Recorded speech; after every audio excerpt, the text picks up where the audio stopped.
দায়রা কোর্ট কিংবা CMM court এগুলাকে আমরা নাম দিয়েছিলাম মজিদ কোর্ট নামে আখ্যায়িত করেছিলাম।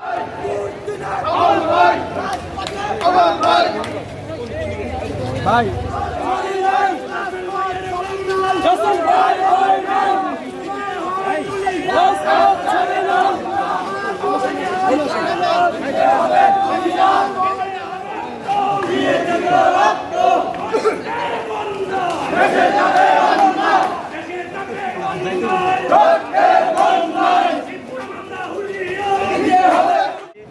2011 সালে স্বৈরাচারী শেখ হাসিনা আমাদেরকে যে মিথ্যা মামলা দিয়েছে, ফরমায়েশি রায় দিয়েছে এবং 2014 সালে এটার চার্জ গঠন হয়েছে এবং 2022 সালে এসে আমাদেরকে সাজা দিয়েছে।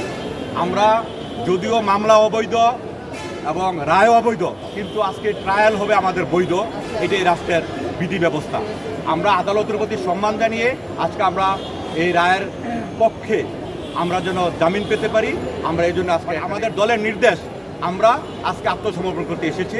আমরা দেখব কোর্ট আমাদের কি জাস্টিস দেয় আমাদের। আমরা আজকে আপনাদের কয়টা মামলা ছিল আর কত বছরের সাজা ছিল? ওদের সহ যে মামলাটা, এই মামলা আমাদেরকে 42 মাস সাজা দিয়েছে। আমার ব্যক্তিগতভাবে আরও 4টে সাজা আছে। আজকে যে 4টে সাজা, মোট 4টে সাজার নথি করা হবে আজকে। আমার একটা 3.5 বছর আছে, একটা 4 বছর আছে, আর একটা 42 মাস আছে। এভাবে পর্যায়ক্রমে এই সাজাগুলো দিয়েছে এবং আমার নামে 70টার উপরে মামলা রুজু করা আছে প্রত্যেকের নামে। ওদের প্রত্যেকের নামে 30টা 40টা, ওর নামে প্রায় 50টা মামলা। আর আমাদের এই মামলায় আমাদের বিএনপির স্থায়ী কমিটির সদস্য জনাব মেজর হাফিজউদ্দিন আহমেদ, উনিও জেল খেটেছে। আমাদের বিএনপির নির্বাহী কমিটির সম্মানিত ভাইস চেয়ারম্যান আলতাফ হোসেন চৌধুরীও জেল খেটেছে এবং বিএনপি নির্বাহী কমিটির সদস্য মেজর হাফিজও জেল খেটেছে। ওনারা অলরেডি পরিত্রাণ পেয়েছে। আমরা এখন এই জাস্টিস পাওয়ার আশা দায়রা কোর্ট কিংবা সিএমএম কোর্ট এগুলাকে আমরা নাম দিয়েছিলাম মজিদ কোর্ট নামে আখ্যায়িত করেছিলাম।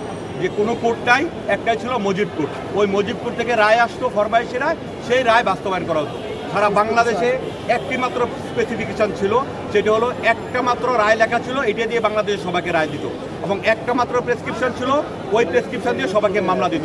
আমি ঢাকার মামলা, কুমিল্লার মামলা মিলেই দেখছি যে একই বক্তব্য, সরাসরি একটা অক্ষরও এদিক সেদিক নাই।